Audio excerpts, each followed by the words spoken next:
Hello, Sofa Squad. How is everybody doing? What's going on?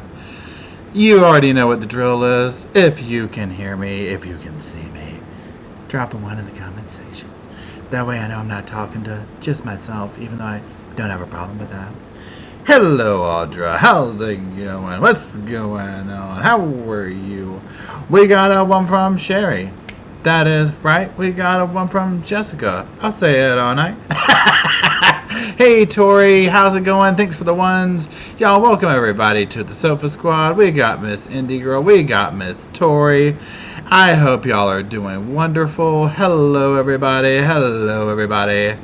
Now, what we're going to be doing tonight is this. So, a couple of things. Let me say this right off the rip for everybody who joined. First of all, well, thank you. I do appreciate it. So, this is what we're doing. Couple of things tonight. Hey Jenny, how's it going? It's good to see your name. Cement Shows, thanks for being a member for 6 months. Whoop whoop.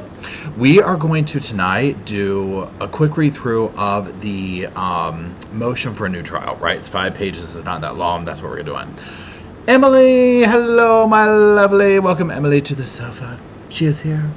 She is our favorite human being. She is our moderator, the number one from the number one day of the Sofa Squad. I hope you're doing well, Emily. So we're going to be going over that. Then tomorrow morning at 9 o'clock, y'all, we are going to do a read-through of Dr. Warner's video deposition transcript. Okay, let me say this. So I started recording the video for it. Okay, right? I'm at like page 48. It's 87 pages. Y'all. So first of all, for the voice of Owens, I talk like this. I'm like, now tell me, Dr. Warner, are you a psychiatrist or a psychologist? Okay. It just seemed appropriate. Now, in that, though, she goes more in depth about the narcissism stuff. So very quickly, I'm just going to say this, and then we'll save it for tomorrow morning's chat. Everything that happened with her on the stand makes more sense now after reading that.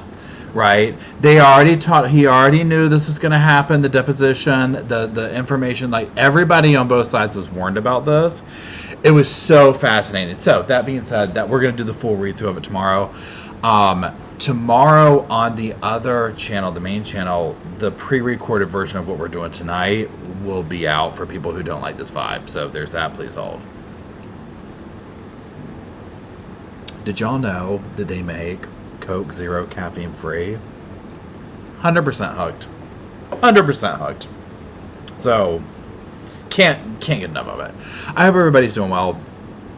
It's been a very long day here in the Carolinas. Shannon, thank you for the super chat. Shannon says, love when Paul slips into a Julia Sugarbaker accent. Well, I do too. Good Lord. It's just kind of my thing. It's what I grew up around. So there's that. Yeah, I didn't either. I'm gonna have to order them though because it was a fluke that I found it at the grocery store, and I can't find them anywhere else. I bought them out. They had 4 left. I bought them all. So I'm gonna have to order them on Amazon because they're great, right? And now I don't drink as much caffeine. Although today, y'all, I've had peppermint mocha, Coca-Cola, went to the gym, Red Bull. So I'm like, hi, my name is Paul. So there's that. Now, please hold. Okay, so what I'm going to do is, you see the first thing on the screen, right? We're going to read through it, talk about it. And, I mean, that's kind of it. Okay, I mean, just come on now. Please hold. Okay, let me get it pulled up on my screen over here now. Where did it go?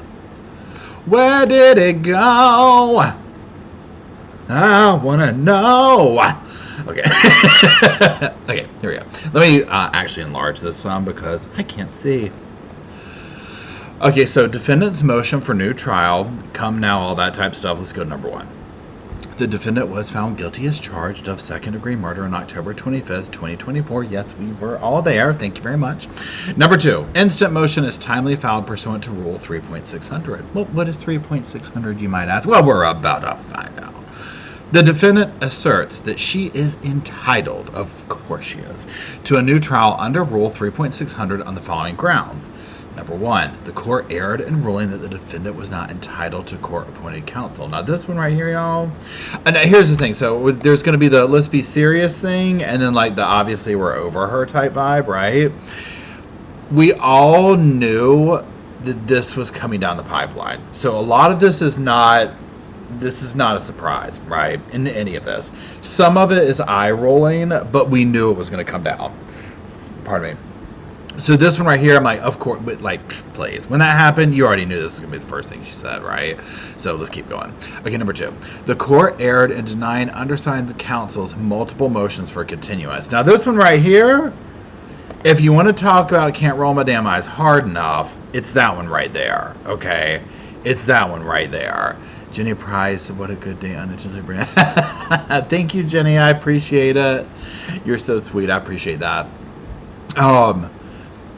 He knew what he was getting into. Now, here's the other thing. So legally, and of course you already know, I'm not a lawyer, but I feel like he knew what he was getting into. The judge outlined all that type stuff.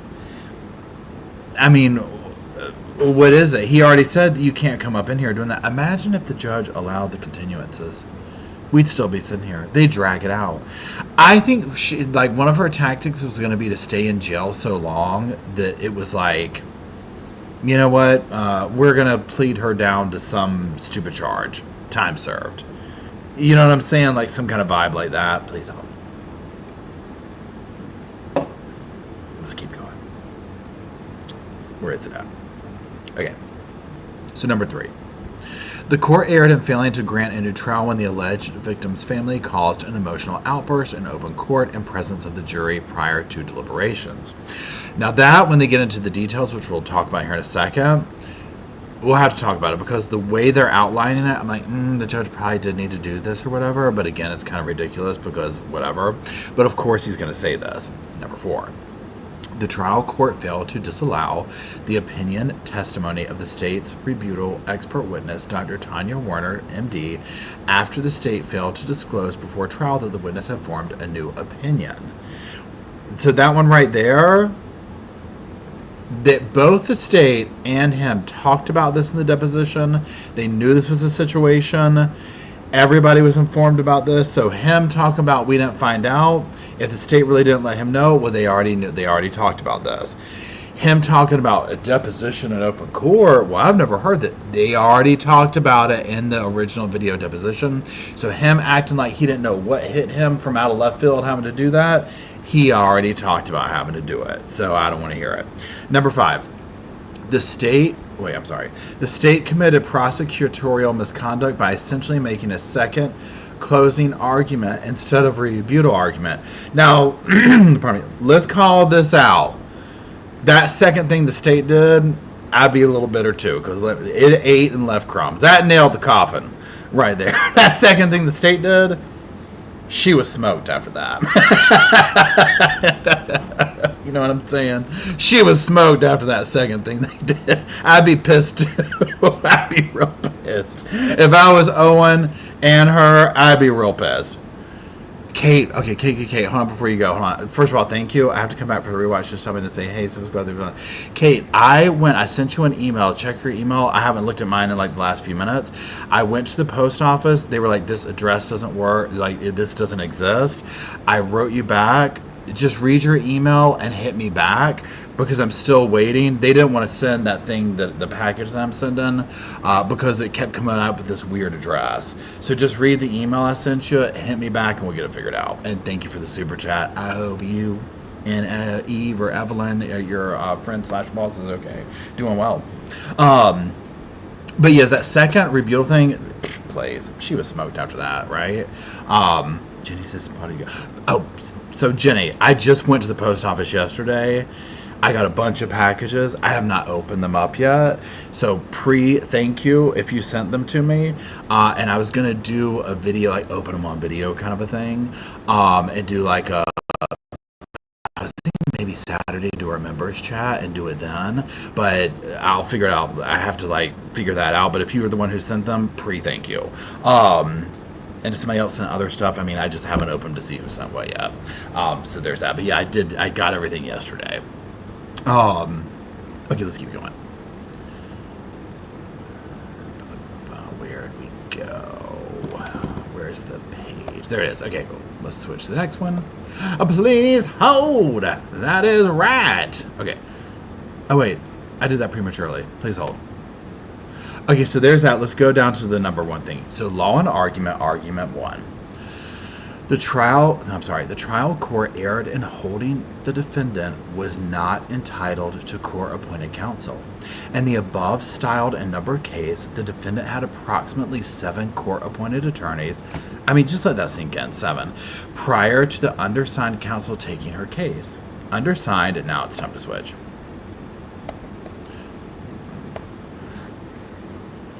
Undersigned counsel took on the above case because he was concerned that Ms. Boone would not have an attorney to represent her at trial. Well, isn't that just real cute and nice? The above case was very complex, even for a seasoned trial attorney, who was the public defender of the 1st Judicial Circuit Court for years, as well as having a thriving private practice. It was apparent to undersigned trial counsel that Miss Boone would be grossly ill-prepared and unequipped to handle a trial in this matter, or in fact, to handle any other phase of the trial without counsel. We could have told you that. We'd still be here. We got to tip our hat to him for getting us through that, right? Please hold. Both the Sixth Amendment as well as Rule 3.111, Florida Rules of Criminal Procedure, guarantee an indigent defendant the right to appointed counsel. It cites the law. There appear to be 2 exceptions to this precedent. 1, if the defendant physically harms or threatens to harm, battery, etc., his or her counsel. He was probably just a paycheck away from that right there, right? Because she probably wanted to physically harm that man at some point, or one of her other counsel. Okay, let's just be honest. Number 2, if the trial court certifies that the defendant will not be incarcerated if found guilty, an example, a judge trial, should the court determine that the defendant is not entitled to court-appointed counsel due to misbehavior on the part of the defendant, the court must follow a process which protects the individual's right to due process as well as the defendant's right to the assistance of counsel. In this instant case, the undersigned trial counsel would assert that Ms. Boone's behavior did not rise to the level of misconduct to warrant a waiver of the right to court-appointed counsel. And if the court determines that she waived her right to court-appointed counsel, then the court failed to warn her or inform her that continued misbehavior would result in a waiver of the right to court-appointed counsel. Under controlling precedents, failure of the court to appoint trial counsel can result in a motion for new trial being granted. It lists some stuff there. And the Sixth Amendment, the defendant through counsel moves the court for a new trial. Okay, so on this right here, and let me get back to y'all. Please help. Okay, please help. This right here, first of all, we've seen this. We saw her behavior, right? Now, here's the thing. Obviously, I'm not a lawyer, right? So this is just sofa speculation, sofa opinions, that type of stuff. I feel like it depends on the court. I feel like a court could look at it and be like, yeah, you know what? We get you over her. We get you over her behavior. But guess what? That doesn't pass. She needed to have A, B, and C. Here you go. But I also feel like the judge outlined everything so in detail as to why he did this. He gave her the warnings. He said this. He said that. Right? So I felt like it wasn't just this, after the 3rd attorney, we're tired of you, Sarah. So, here we go. 7 lawyers, okay? 7, right? And he was like, you can hire somebody all you want, girl. Go on. You got all these fans. Go on. So I just feel like when he comes up, he meaning Owens, it's like, but you're missing the point, dude. He did do all this type of stuff, but you never know. I felt like the judge was very fair.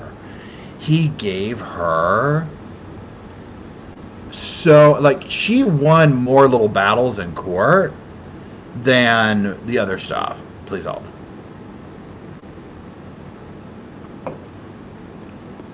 Tori says, oh my God, Paul, I forgot to tell you I was watching Behavior Panel and they said they've never seen someone stupid enough to reenact their own crime in court. Amen. I need to watch that. Here's the thing. When she messed with that damn suitcase in court, swing the damn gavel, case damn closed. I was like, and she couldn't get, it was hard to open. Done. Absolutely done. absolutely done, right? I just love that part. So, you know, it's like, just let her just dig her hole deeper, okay? And she didn't disappoint in that department. Okay, let's get back to the little thing here. Okay, so we're going to argument 2. The court erred in failing to grant defendants motions for continuance made by undersigned trial counsel. This one right here, my goodness gracious. The court shall not deprive a defendant of his or her right to counsel of their own choice. Failure of the trial court to grant a continuance will result in a new trial should the court deny said motion for a continuance by new counsel. He lists the stuff there, and we're going to page 3. I'm going to enlarge it because I can't see. Did you hear that? We're going to page 3. I'm going to enlarge because I can't see. I mean, I'm basically a rapper. Okay. In the instant case, when undersigned counsel came on board, the case was 4 years old. It's like, is he listening to himself? Undersigned counsel filed his notice of appearance on August 30th, 2024. This gave counsel 45 days to prepare for a second-degree murder trial. He immediately and aggressively began to prepare for the trial. Undersigned counsel did his best to prepare for trial by traveling to Orlando from Milton on multiple occasions, both for meeting with Ms. Boone and attending multiple hearings. Despite his best attempts to prepare for trial, it was impossible to adequately prepare for unforeseen issues arising during trial. I wonder if her unforeseen issue was all that damn videotape they got on her when they went through her phone. It just kept getting worse. I was like, surely, he knows that videotape's over there, right? But again, she was the one, could not tell her nothing. I absolutely love that. Okay, let's keep going. A prime example of this would be reviewing hundreds of pages of text from Miss Boone C's cell phone, viewing all records of prior contact of Miss Boone and the alleged victim with law enforcement, including inadmissible hearsay by the alleged victim to law enforcement regarding Miss Boone being the aggressor at times.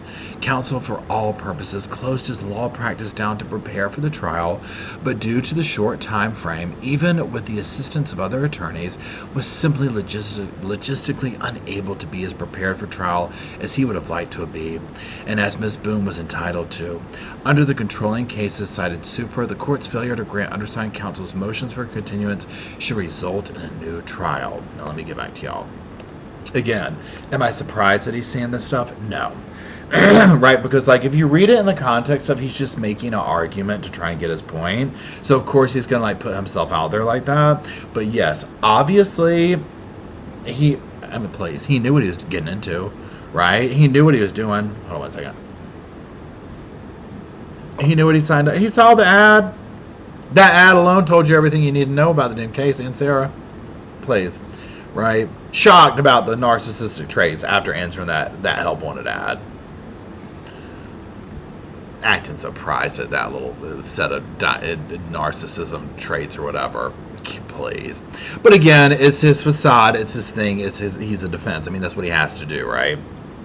He has to act outraged and do all this, and my goodness, I drove from Orlando, and it's part of the game. Charge it to the game, as the kids used to say in my days. In my day. Okay, let me get back to that screen. And where were we? Okay, argument 3. The court erred when it denied a motion for new trial due to an emotional outburst in the presence of the jury. Prior to jury deliberations, the alleged victim's family members began to audibly and visibly get upset and departed the courtroom. Hold on. Please don't. Okay, sorry. Undersigned counsel timely moved for a mistrial, requesting a new trial. The court did not give any curative instructions or address whether the outburst could adversely affect the jury deliberations. Florida appellate courts have held that the failure of the court to grant a curative instruction or a mistrial can result in the necessity of granting a new trial. He lists the case law. The court is unable to determine if this outburst affected the jury's decision because no inquiry was made. Under controlling precedents, the defendant is entitled to a new trial. Let's go to the next page. Now here's my thing with this, and I think I said this in the video I recorded this morning. Now again, I don't remember this part. I was not watching during this like little moment here, live at least. I feel like on this, hold on. And first of all, let me see this. Christina, first of all, thank you for the super chat. Christina says, "Hi, Paul. She's granted a new trial. It'll be the same job. So sorry about that yet." You know what? I don't know. And thank you. I appreciate that, Christina. I don't know if it would be the new judge or not. Do y'all know how it works? Does it like get put back into the cycle of judges or whatever? Or the circuit court, and it goes to whoever? You know, he doesn't want it. I can tell you that. Oh, please, wife, thank you. She gifted 10 memberships. Jaya. Okay, so I feel like the judge, maybe if he had said, "Jury, did this affect you?" or whatever, it could have been like dotting your I's and crossing your T's, right? Just to be on the safe side. So, I mean, I don't see that being whatever. But nonetheless, it is what it is. Okay, let's go to that last one. Please hold. Okay. Argument 4. The court erred in allowing the opinion of the state's expert not previously disclosed. Okay, this one's a good one, y'all. Okay.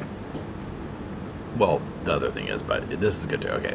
The trial court failed to disallow the opinion testimony of the state's rebuttal expert witness, Dr. Tanya Werner, MD, after the state failed to disclose before trial that the witness had formed a new opinion relating to whether the defendant perceived an imminent threat at the time of the offense. The issue was discussed extensively in the expert witness's deposition taken on October 4th, 2024. The state committed prosecutorial misconduct by failing to disclose this new opinion as agreed in the deposition mentioned above. In addition, the state's expert opinion on whether the defendant perceived an imminent threat necessary for the justifiable use and Bader-Small syndrome testified to before the jury was improper. The state's expert, Dr. Tanya Werner, MD, admitted she had not listened to the defendant's testimony before the jury, before forming her opinion on this ultimate issue of fact. In addition, Dr. Werner failed to listen to the testimony of Dr. Michael Brannon and Dr. Julie Harper before expressing her opinion. Furthermore, the state's expert testimony on the issue of whether the defendant perceived an imminent threat at the time of the event violates the province of the jury. Witnesses are prevented from expressing their conclusions when the opinion only tells the jury how to decide the case and does not help the jury determine what occurred. When a witness is asked to express an opinion that applies a legal standard to a set of facts, the opinion testimony is generally inadmissible, states case law. Section 90.703 does not permit a witness to testify to legal conclusions or express an opinion upon questions of substantial flaw, cites case law. This testimony may interfere with the function of the trial judge to determine the applicable law and to instruct the jury thereon. And argument 5, the prosecutor committed misconduct by using rebuttal argument to make a second closing argument. The state committed prosecutorial misconduct by essentially making a second closing argument instead of a rebuttal argument. Counsel for the state made a second closing argument posed as a rebuttal. And then he just goes into the particulars and talking about, the hearing and all this kind of stuff. Okay, so let's stop that. Let's come back to y'all. Here's the thing. Okay. First of all, we're absolutely here for a hearing if they want it, right? I mean, please bring it on. We can't get enough of this. So, number 2, again, don't blame them. I'd be bitter over that second closing argument too. That sealed the deal, right? Finally. I mean, it is what it is. So, wait, hold on, what's all this up here? Jackie, first of all, thank you. Jackie says, thank you for continuing this. I and many others need to escape. Hey, absolutely, I'm here for it. And a second, thanks, Margaret. And a second, I'm going to read like one little snippet from the thing that we're going to do tomorrow morning because it's where I left off at, to talk about her, the doctor talking about her with the narcissism traits. And, yeah. So this is my thought. Judge 100% denying this, right? Not even a question, right? This could be an email kind of vibes, okay? This could have been an email vibes all the way, right? So does the dude have some legitimate arguments? Sure, But again, the way I view them from the sofa perspective is he knew what he was getting into. I could completely see them giving her a new trial because of what happened and him taking away her lawyer, but he warned her. She went through multiple ones. She was abusing the courts, this and the other, but we'll see. The continuances, I just feel like that falls apart. It's like you're coming in at the last minute. This is another manipulative tactic. The second rebuttal thing, sorry, no. She is going to go through what we saw take place over the last 4 years is going to fire all back up again in a different way. And it's going to be with appeals and new trials, and it's going to be with complaints about treatment at prison. It's going to be I'm going to abuse the medical system while behind bars. It's going to be all that stuff. She is going to make their, meaning like the people who, the prison people, the judicial system, all that, lives as miserable as hers if she can. Okay, please help.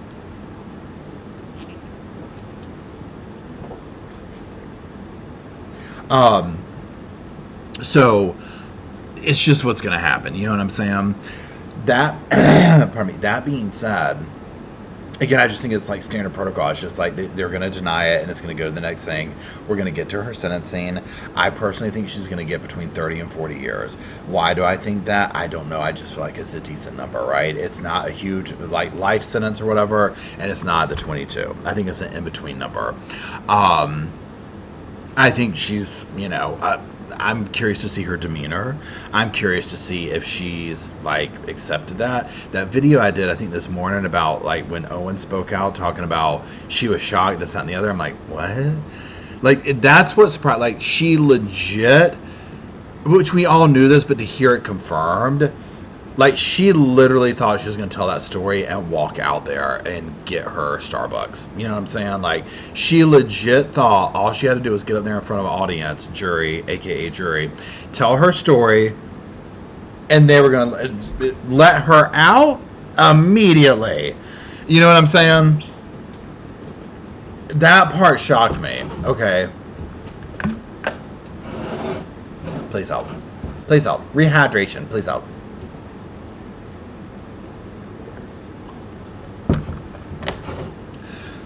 Okay, so I don't know, y'all. It's just, but again, like this is what every case does. Like, they have a timeline to do this. It's standard protocol. They do that. You know what I'm saying? Like, these motions are going to keep just coming, and it's nothing like specific to Sarah, right? It's fun to make fun of her, like, you know what I'm saying? Like, I get it, but anybody would be doing this. So, it is what it is. Now, what I want to do real quick is let me go to the other screen because I want to read a couple of these pages of the transcript. And let me see here and just go over this with y'all because this was good right here, okay? Hold on, let me find it.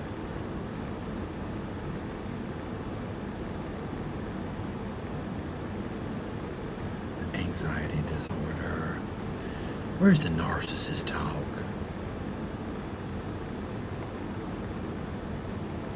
I'm looking for the note. Oh, here we go. Okay. Consider this a preview for tomorrow morning or whatever.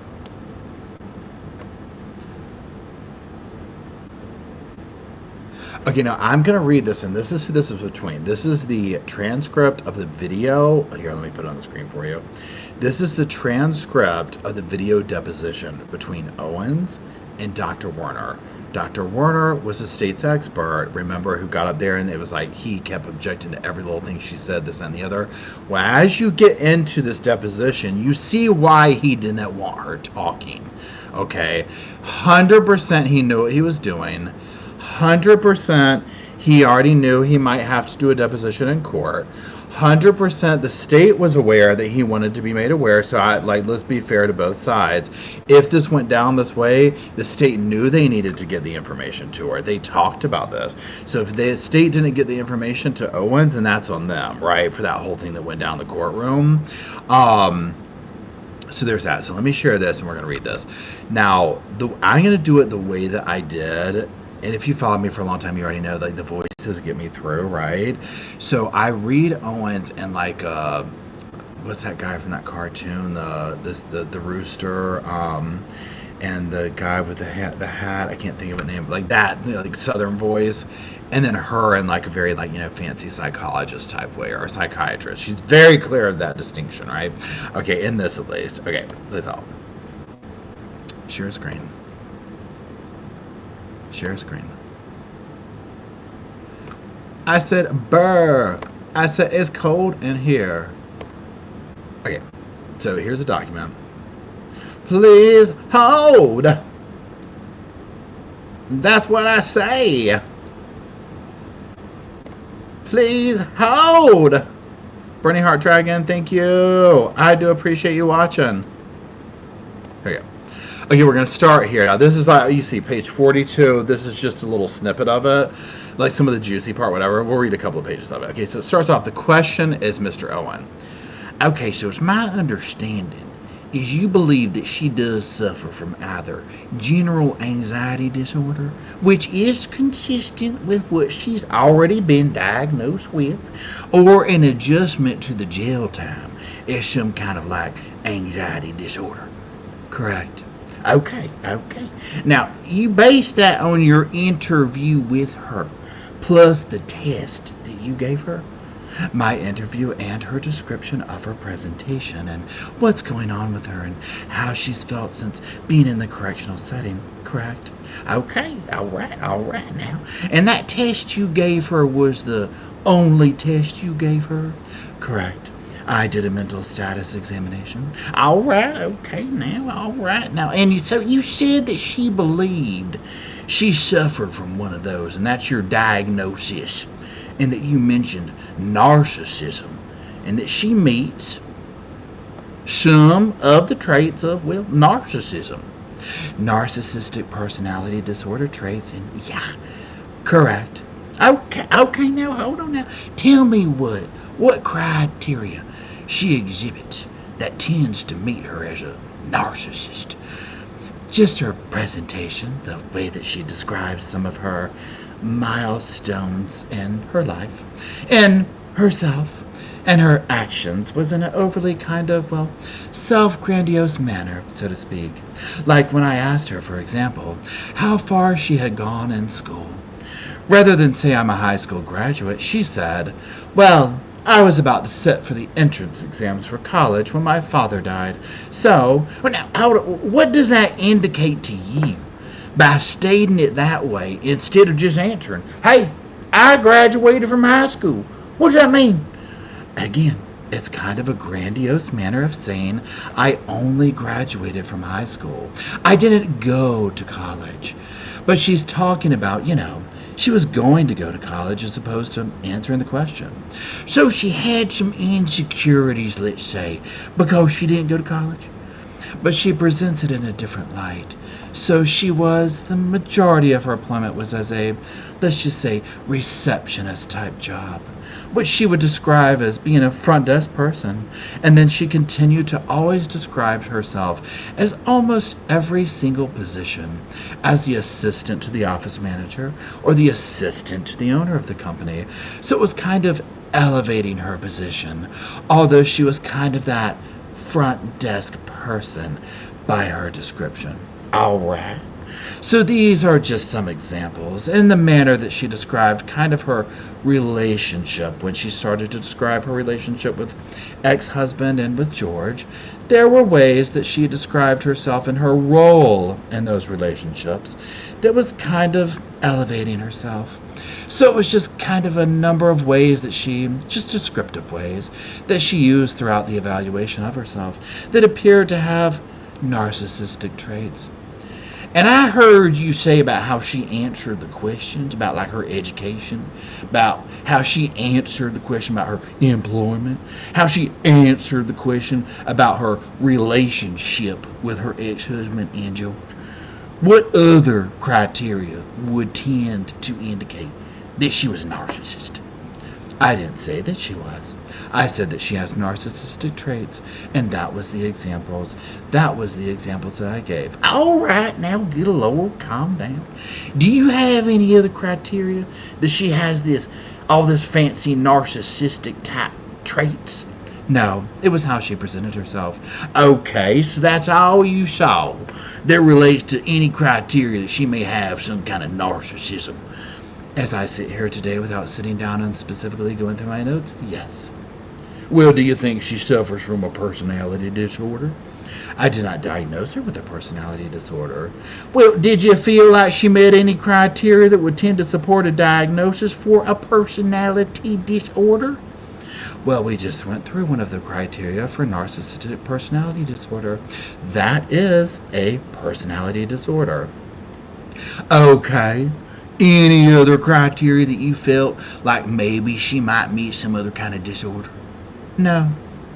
Okay. Please hold. Where'd y'all go? Okay. So, that was just a 2-page of that. Now, here is the thing. So that's just a little page on the narcissistic stuff. Y'all. So you see why he didn't want her talking in court. Okay, you see why he didn't want her talking. 100% he wanted to keep her quiet. Now she does these like she has these very small like condescending answers to him along the way. But the whole and that's just the tip of the iceberg, right? Hold on one second. Oh, whoops, it's not closed. That's just the tip of the iceberg. She called her out. Like we saw, like the way she talks about herself. Like literally, okay? Like that was 100% on point. Did you go to college? Well, after graduate, I was preparing for the entrance exams, running a marathon, and taking care of my sick father. You know what I'm saying? Like all the things that she did, and it's so satisfying to hear the doctor say that. But so that being said, please hold. Once I started hearing the things she was saying, I was like, oh yeah, he didn't want her talking. That's why I shut her up, like interrupting her constantly with objections. You know what I'm saying? Then when she gets into the part about, well, it's in the other part we'll get into in the morning, but they openly talk about, because Mr. J, the state prosecutor, he's in there too or whatever when he does his stuff, and they have an open discussion about this whole thing about, I haven't had time to look through stuff and and thanks for being a member for 8 months, Miss Indie Girl, and a moderator. I do appreciate it.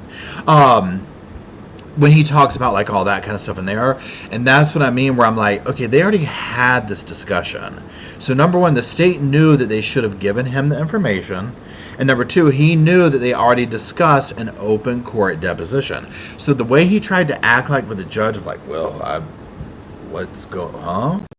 I gotta do it right here, Judge? Yeah, you already talked about this. You already knew about this. That's probably why she was even more annoyed with him. Like 100%. You know what I'm saying? Like the Dr. Warner, or whatever you say her name. Please hold.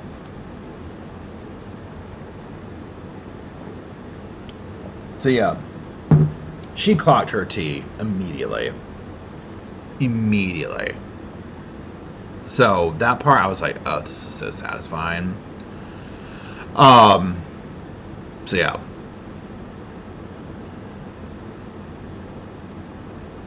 I'm just reading your stuff real quick.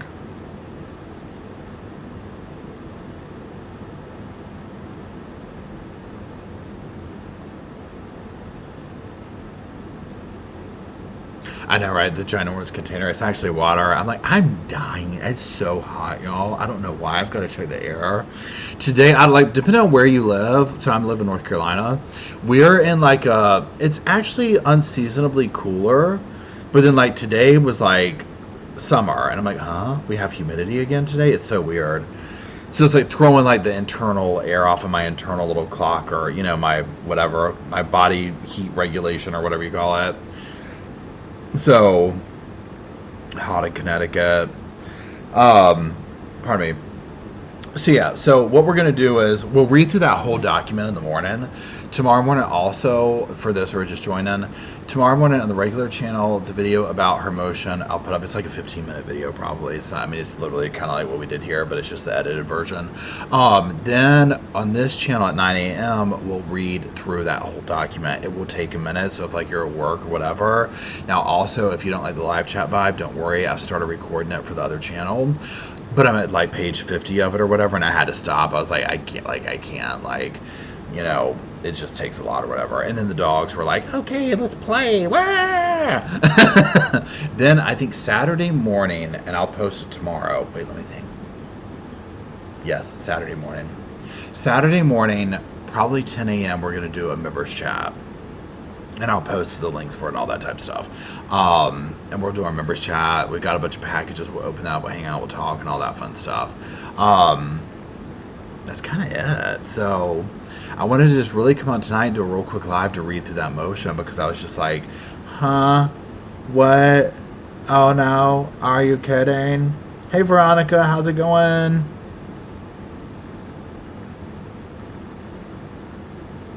'64 in Kentucky. It's just generally like kind of warm over here, like in this little region or whatever. And two, like 64 here, if there's humidity to it, you know what I'm saying? Now, granted, I'll take it over 90 something. You know what I mean? Please. All day long.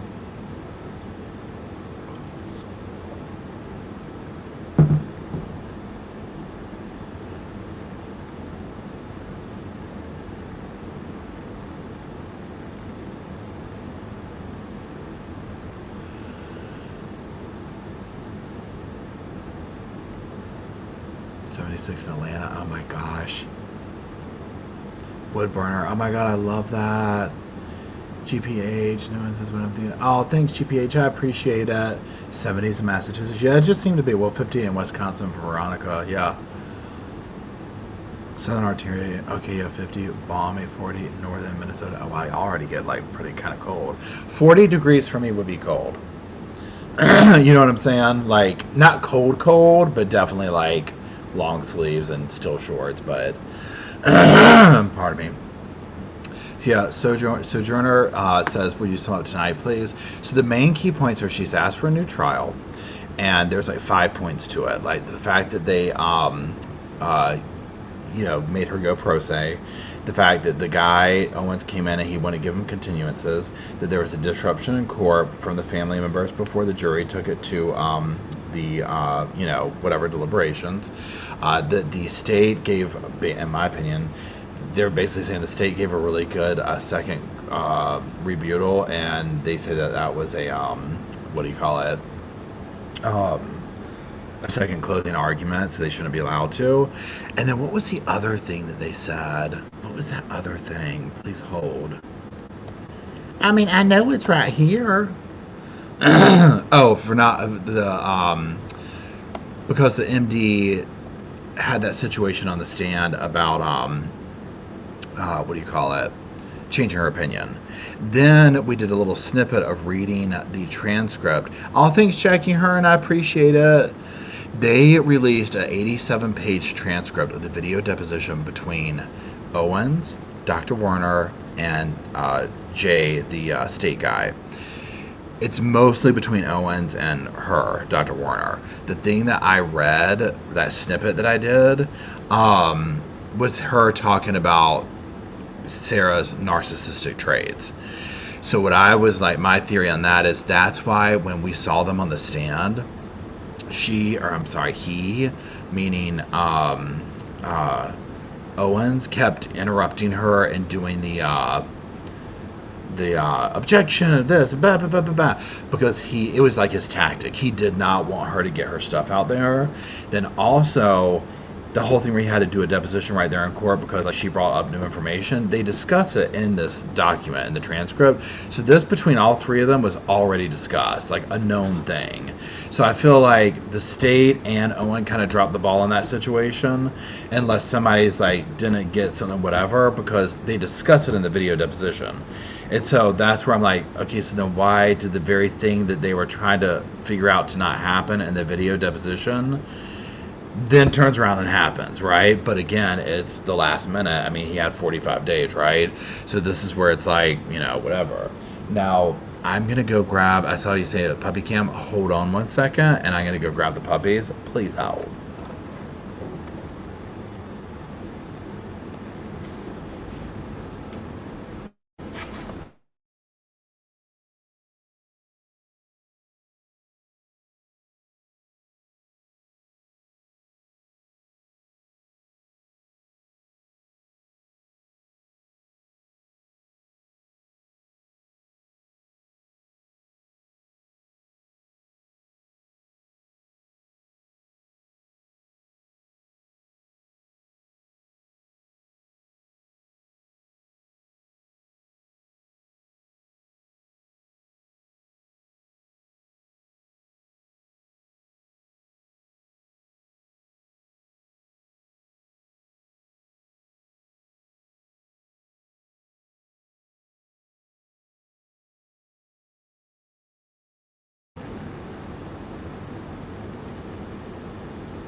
Come here, buddy.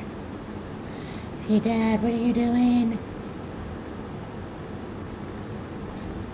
I know. I know. Wait. So the one in my left... Hold on. Okay. The one in my left hand, this one that's moving, is Luke. The one in my right hand is Bo. I know, they were just sleeping. They've had a very big day. Yeah. We're learning door manners, not to run out the door when we go put our hand on the knob. We're also, what else are we learning? To heel and walk. To walk nice, to not beat up our brothers, right? We're working up towards a bath. It was very traumatic. When I gave him a bath, not recently. When I gave him a bath, the one time I've given him a bath, Bo tried to kill his brother for literally kill him for 3 days afterwards, and so we kind of took a break on those. So, but now it's like they need to go to the groomers, and they're old enough and all that. They just went to the vet yesterday. So Luke weighs 2.9 pounds. Bo weighs 3, wearing their harnesses. They're all good to go on all their stuff. The next time they go back is, to do the old snipperoo. And that's not for us. They're only they're 14 weeks old now. So yes, they've been wonderful. They're one thing that is interesting, if any of y'all have Yorkies, I'm curious to hear. To me, this breed is incredibly eager to learn, and when I say work, I mean they're eager to be okay, let's do our sit routine. No, we don't do that part. No. He's like, oh, a microphone. They're very eager to get up and be okay, we come in here, we sit, we do this, we do that. You know what I'm saying? They're ready to go. Very smart breed. Now, I'm not trying to say the Chihuahua's not, right? But this breed, compared to all my other Chihuahuas and stuff that I've had, I'm wow, this is what I call a working, a dog that wants a job. You know what I'm saying? Labradors, Weimaraners, dogs like that. That's give me a job. They seem like that. Now, mind you, their job seems to be being carried around and playing and whatnot. But very much let's go, Dad. Let's go. And catch on very quickly. I'm very proud of them, yes. Now, we do have pretty big separation anxiety. Let's just go ahead and say that, Mr. Bo. Mr. Bo doesn't do well when he's left alone. We also get up about 3 or 4 in the morning biting Dad's face, playing, but that's okay. Yes, I know. So yeah, but they're doing just wonderful. I appreciate all the stuff that y'all send for them. Okay, come here. Come. Hold on. It's hard to see right here. Which one's this? This is Bo. They're just a little ragamuffin right now. Their hair, they're just in that puppy thing. You know what I'm saying? Yeah, I know. Bo's a gentle. He's a little old Englishman, and Luke is off the hook. Okay, there you go. Yes. So the word, yes, that's what the trainer uses. So anytime I sit, they stop. They look at me where's the treats? What do we do? Okay, let's go. Yes. You see, they're looking at me now. They're okay, come on, let's go, Dad. They're so wonderful. Oh my God, they brought so much happiness. Trisha says, shepherds like that thrive to learn. Yeah, it's really interesting. Oh, Shorky, they're so cute. It's I've not had a breed that I've been this, say, intentional with the training, but also that just I'm oh, okay, well, here we go. In the morning times, it's that's our routine. We get up, we go to the kitchen, they do their bathroom thing or whatever. The bathroom thing is not, this house is a hot mess. They've not gotten the whole potty training thing at all.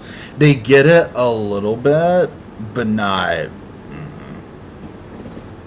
they'll be doing good, and then they're just like I'll turn around, I'm like, how do y'all go to the bathroom this much? Like, it's insane to me.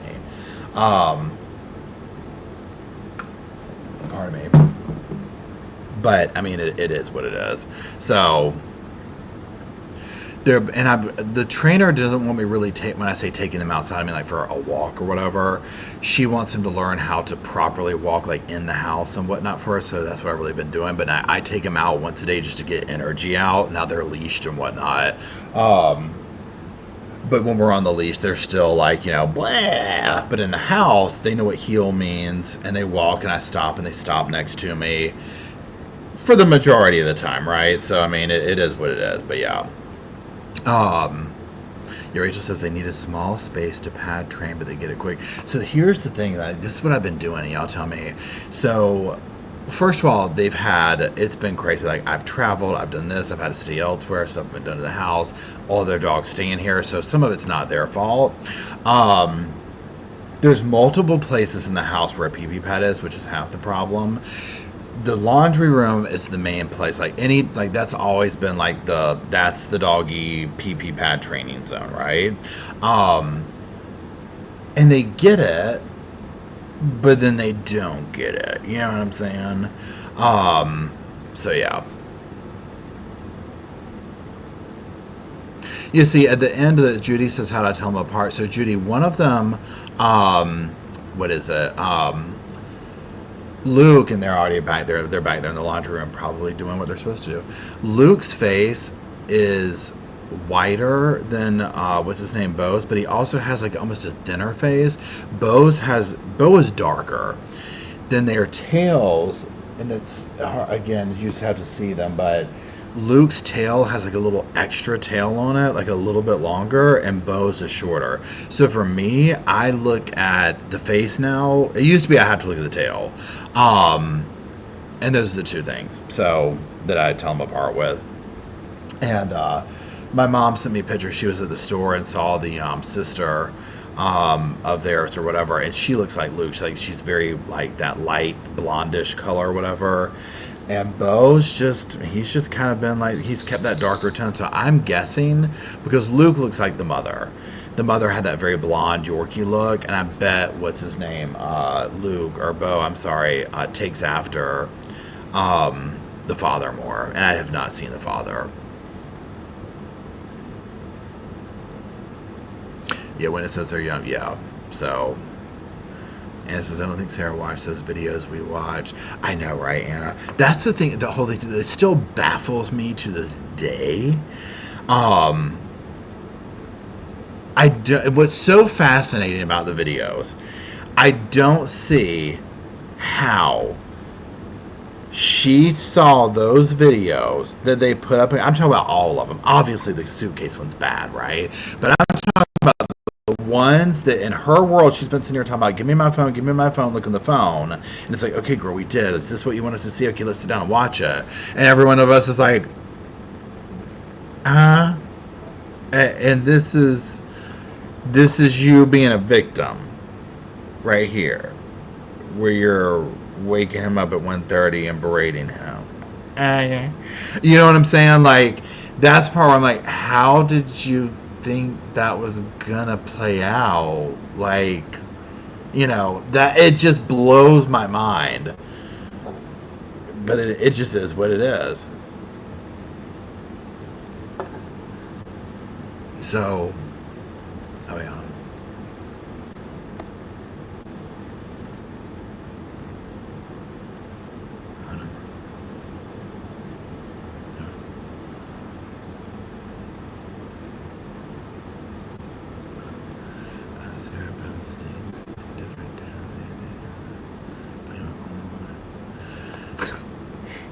Okay, so I'll have to figure that out. Don't worry about it. That we might do that tomorrow after I look at it. That's funny though. We'll figure that out. Thank you for sending that. So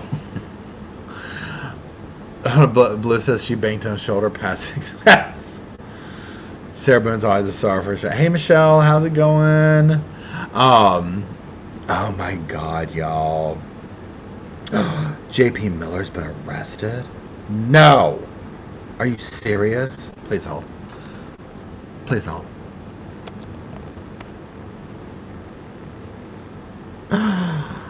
Oh my God, y'all. Please hold. Okay, this is secondary stuff here. What's all this?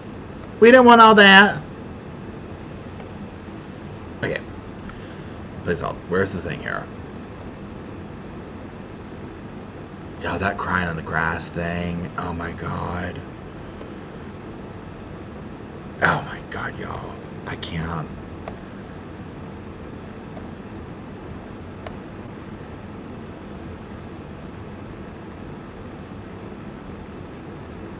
Okay, Micah Miller's pastor husband arrested for assault after FBI raid in his home. For those who don't know this case, Micah Miller, J.P. Miller, he's a pastor of a church. Well, he used to be. Micah Miller allegedly went to a state park in North Carolina, took her own life. That the police say that she unalived herself. Let's leave that part of there. J.P. Miller instantly becomes the center of focus with this. He is now been brought to light in crazy behavior, severe narcissist, very abusive to Micah. There's two theories of people who think that it's like he had something literally physically to do with her unaliving herself. These are the two theories I know of, right? And then also that if he didn't have something to do, like physically, like hired someone or was there, that he pushed her to it. You see what I'm saying? He's done insane stuff, y'all, over the time. So that means that's the 60s. Y'all, the case is so much deeper than that if you don't know about the case. They just recently finally raided his home, which we've all been waiting on. Okay, like 100%. So let's read this. Okay, please help. A pastor husband who came under suspicion after his wife high-profile unaliving in the spring has been arrested days after FBI raid on his South Carolina home. J.P. Miller, 45, was arrested Wednesday and charged with third-degree assault and battery. The arrest was unrelated to the raid on his home on Friday. A witness captured footage of the incident showing a woman chasing J.P. in a parking lot and harassing him. The woman is believed to be a Justice for Micah protester, alleging the pastor was involved in his wife Micah Miller's death in April. John Paul was initially seen running away from the woman, Sandra Caron, but as she screamed at him, he then turns back and confronts her, shouting back, "What did you say? You walked right up to me." Caron told WNBF that Miller squared up to her and tapped her on her hat with his phone, resulting in the assault charge. We love this for him. There's J.P. Miller. Can we send her something? I mean, do we love this woman? Here's I don't know why it's this big. There's Micah, beautiful young woman. Here's the thing. Why is this way? Oh wait, let's do it. Okay.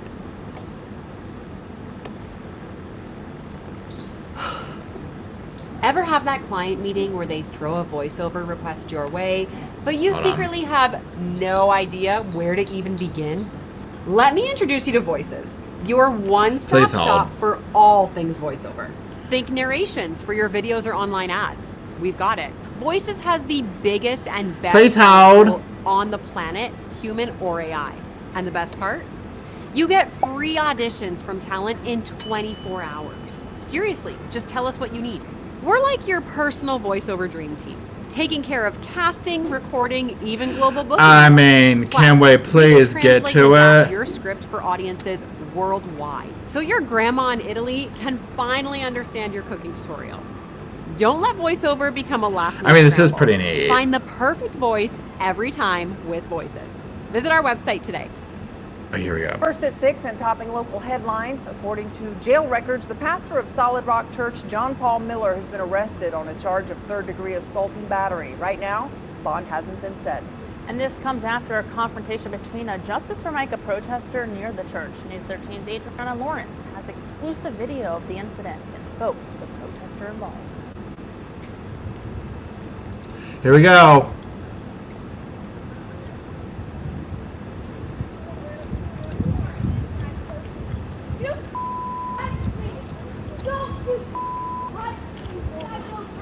The cameraman had one job.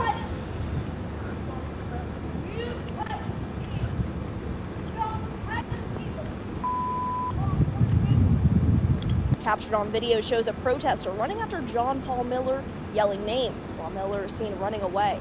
Miller then turns around and runs towards her. The protester, Sandra Carone, talked to us about what happened when he approached her. He stood right up in my face between the two cars. He was right in my face, and he said, "What are you going to do? What are you going to do?" And he had his phone up in my face and tapped the brim of my hat twice while he was saying it, which then triggered me to immediately scream, "Don't touch me." Carone says it started when they were there to see what happened with the church one day after people were seen moving furniture and other items out of the building. She says they saw what looked like Miller recording them with his phone, so they began yelling names and tried to confront him. I could see where they might say it was antagonistic, but to antagonize someone into doing something illegal, am I responsible for him doing that? Miller walked away, and protesters say they called police to file a report. Myrtle Beach police say it responded around 2:30 for a call about a disturbance and that the situation is under investigation. While we were there, Miller stayed inside the church as police officers came in and out of the building. That was Adriana Lawrence reporting. The church. Now, the cops are over his ass in South Carolina. They're like, oh my gosh, right? I mean, so we'll have to see what happens. I mean, I want to know what they got from the house. I want to know why they raided the house, right? So we'll have to see what takes place. So, yeah. Oh, yeah, she was definitely asking for trouble. She was 100% 100%, right? But it's like the thing, my take on whatever we end up finding out, I think at minimum, he absolutely mentally pushed Micah to do what happened if it turns out that there's irrefutable proof that she took her own life, right? Nothing else involved, whatever. I think that he at minimum mentally pushed her to the level that she was at. Yeah, let's hold on. You know what? Let's end this. So what we're gonna do is we're gonna pull this up, and then I'm gonna go over for people that just joined, what the plan is for tomorrow and whatnot, and then we'll do that. So please hold while I. Oh.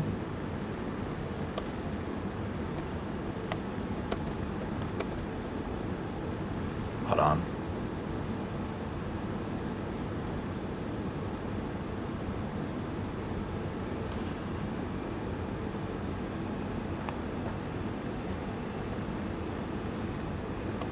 Okay, so what we're going to do, y'all, is we are getting ready to show and play J.P. Miller on the grass. Now, if you're not familiar with this case, trigger warning for cringe. If you thought Sarah Boone brought cringe, you ain't seen nothing. Nothing compares to this right here, okay? Every one of your senses and sensibilities are getting ready to be violated, okay? This is one of the cringiest things I've ever seen in my life. So I'm just warning you, this is your time to jump ship, okay? It's that bad. It's that bad. Okay, so hold on. Let me find... Oh, wait, let me present. Okay, hold on. Share screen. Oh, my God. Y'all cannot with this. This will just let you know who you're dealing with right here, okay? Now, the perspective is, I believe, a neighbor with a cell phone, and who you're seeing on the ground is J.P. Miller. This is allegedly after, with his ex-wife, a custody issue or whatever, okay? So just know that. Let's make sure y'all can see the same thing I do. You do. Hold on, let me expand it. And then let me double check back with y'all. Okay, let's get into it. JP. You alright, man? You okay? Huh?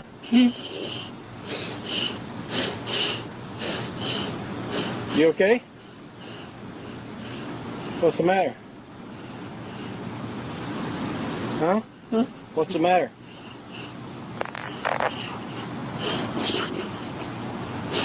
I switched my medication. Makes me go crazy. somebody helping you? Oh, okay.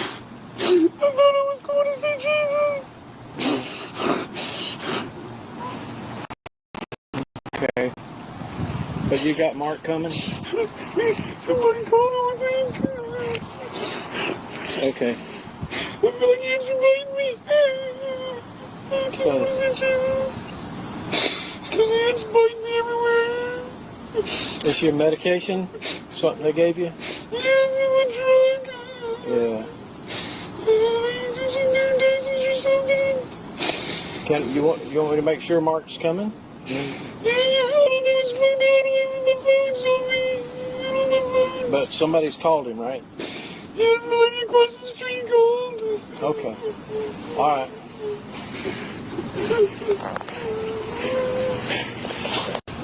Hey, JP. I think Mark is coming. I had him try to get in touch with him again to make sure. Is that okay? Huh? Ants fight me. There's ants all over me. He was letting there's ants on you? There's no ants on you, though. It's just, maybe that's how you feel, but there's none on you.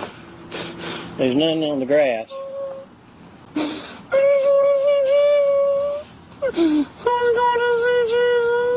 What kind of medicine did they have you on?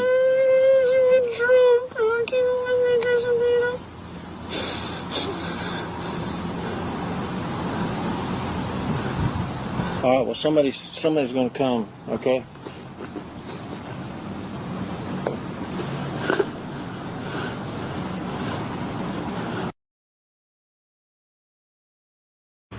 So the parts where like he's sitting there like in between, like where he just kind of like goes into like the beep, what's next, beep mode, like he has to be kind of bored with it. Like, okay, well, when's something gonna happen? I'm just sitting here on the grass. Like I have to keep making this voice. I have to keep pretending I'm crying. Like, maybe like whatever he's trying to get at. Like he had to just be bored with the situation. And then to feel like incredibly stupid when he just has to like get up and walk away eventually, it's like, oh my God. Or like when the ambulance comes, whatever happens, you know what I'm saying? Because you could tell the neighbor, this is like the third time this week this happened. Okay, third time this week. Okay, let's keep going.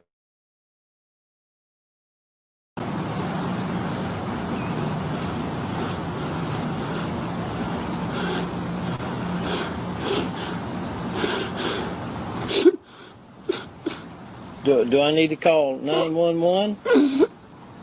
Do I need to call the medics?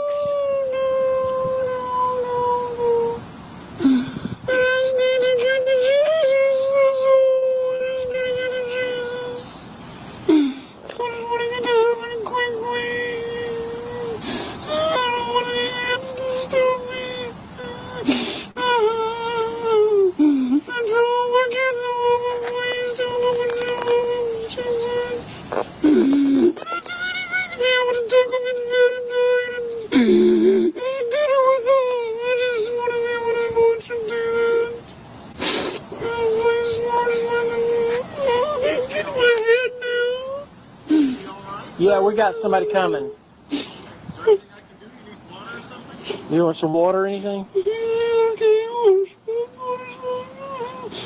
You want some water? Yeah, he said okay if you got a little bottle of water.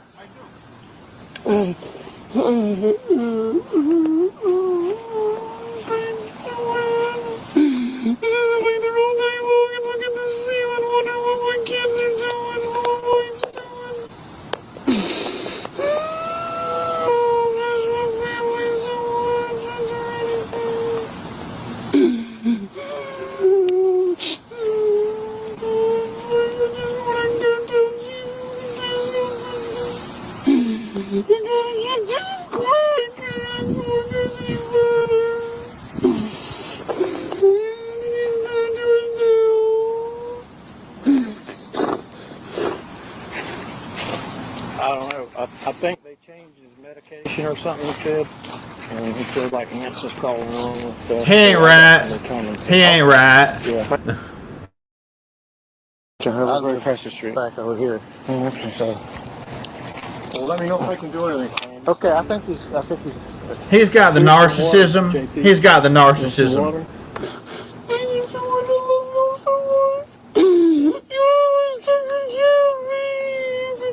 Okay, you want to try to sit up? You want to try to sit up, or you want to put it to your mouth, or what? I'll be out in a few minutes if you need anything else. Okay.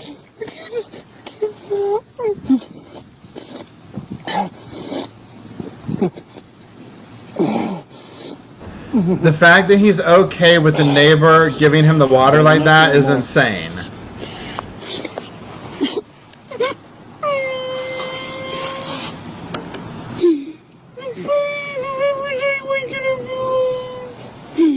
I can't stop making noises in the morning when I wake up.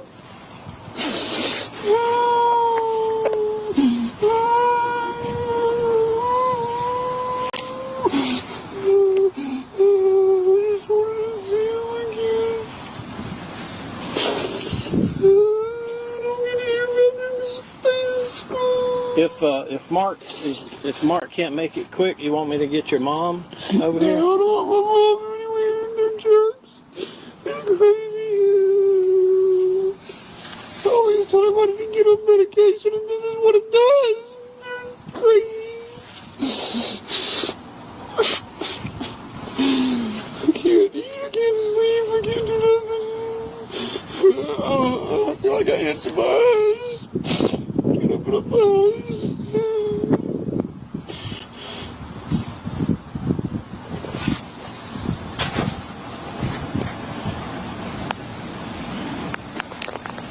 It's the zoom in for me. This guy knows what he's doing, recording it. This is how you record this stuff right here.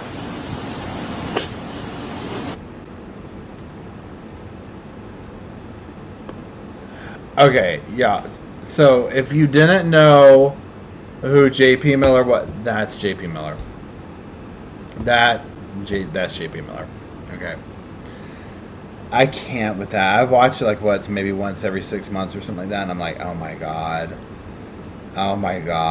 that is just, literally sums up that man. So yeah, so there you go. He's probably doing that in jail right now. Okay, probably doing that in jail. Okay, so yeah, that is it for tonight.